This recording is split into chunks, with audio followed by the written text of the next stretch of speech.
Hello guys, Twinfin here with a pretty interesting story. So, my mom got this wheat over here and, well, birds started nesting in it. And my mom just kept removing this wheat so they don't nest in it multiple times.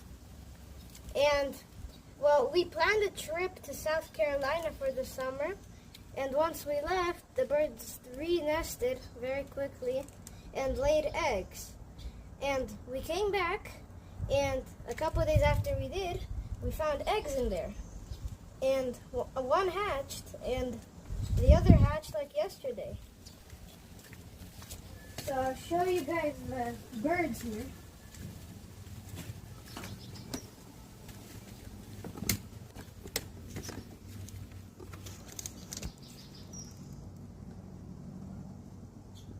Think that it's their mom.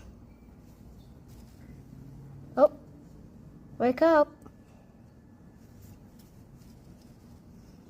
Oh, they're waking up. Yep. Hello. So here they are waking up, thinking that I'm their mother. There one is. The other still hasn't woke up. Oh, there he goes. There they are.